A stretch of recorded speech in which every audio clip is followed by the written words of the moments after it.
Hi friends, लक्ष्य classes में आपका स्वागत है। दोस्तों, जीतने का असली मजा तो तब है जब सब आपकी हारने का इंतजार कर रहे हों।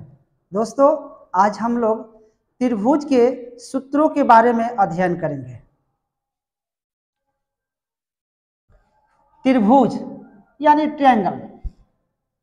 पहला हम लोग ध्यान देंगे समबाहु त्रिभुज। समबाहु त्रिभुज का मतलब क्या होता है? सममिस बराबर और बाहुमिस भुजा, जिसकी सभी भुजा आपस में बराबर हो उसको हम लोग क्या कहेंगे? समबाहु त्रिभुज, है ना।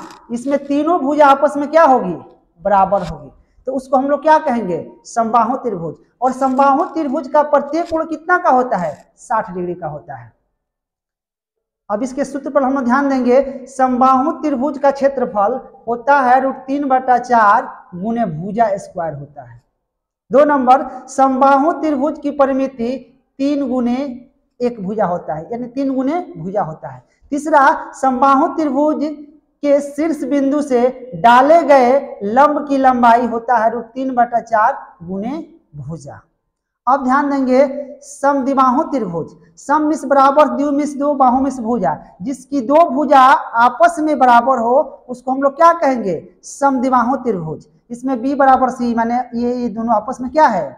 बराबर है, इसको क्या कहेंगे? समद्विबाहु त्रिभुज। समद्विबाहु त्रिभुज का क्षेत्रफल होता है 1/4 × a √4b² - a²। दूसरा, समद्विबाहु त्रिभुज की परिमिति होता है a+2b या a+2c। तीसरा, समद्विबाहु त्रिभुज के शीर्ष बिंदु A से डाले गए लंब की लंबाई होती है √4b² - a²/2। अब ध्यान देंगे विषमबाहु त्रिभुज। विषम इस क्या होता है? भिन्न। बाहुमिस भुजा, जिसकी तीनों भुजा क्या हो? आपस में क्या हो? बराबर ना हो, तीनों भुजा अलग अलग हो। A ≠ B, B ≠ C, तो इसको क्या कहेंगे हम लोग? विषमबाहु त्रिभुज।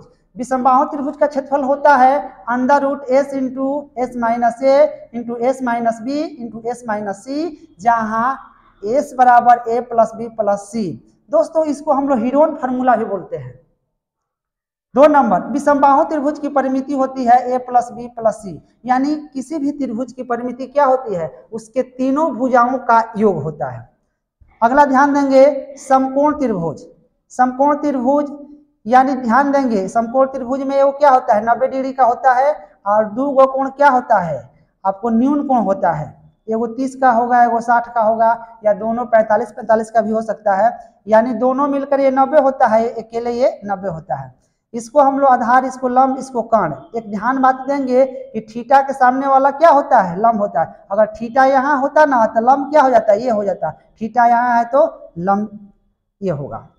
समकोण त्रिभुज का क्षेत्रफल बराबर होता है 1/2 आधार गुने लंब। समकोण त्रिभुज की परिमिति होता है लंब प्लस आधार प्लस कर्ण। और देखिए, लंब आधार कर्ण में एक रिलेशन होता है, कर्ण बराबर होता है √ लंब स्क्वायर प्लस आधार स्क्वायर। 4 नंबर, समद्विबाहु समकोण त्रिभुज का क्षेत्रफल होता है कर्ण का स्क्वायर/4। 5 नंबर, त्रिभुज के तीनों कोणों का योग क्या होता है? 180 डिग्री होता है। 6 नंबर, त्रिभुज में 3 भुजा तथा 3 कोण होते हैं। 7 नंबर, समबाहु त्रिभुज के प्रत्येक कोण कितना डिग्री का होता है? 60 डिग्री का होता है। 8 नंबर, समकोण त्रिभुज में एक कोण 90 डिग्री तथा 2 न्यून कोण होते हैं। 9 नंबर, त्रिभुज के तीनों कोणों का योग 2 समकोण के बराबर होता है। 10 नंबर, किसी त्रिभुज की प्रत्येक भुजा को x से गुणित करने पर परिमिति x गुणित तथा क्षेत्रफल x² गुणित हो जाता है। थैंक यू दोस्तों, धन्यवाद।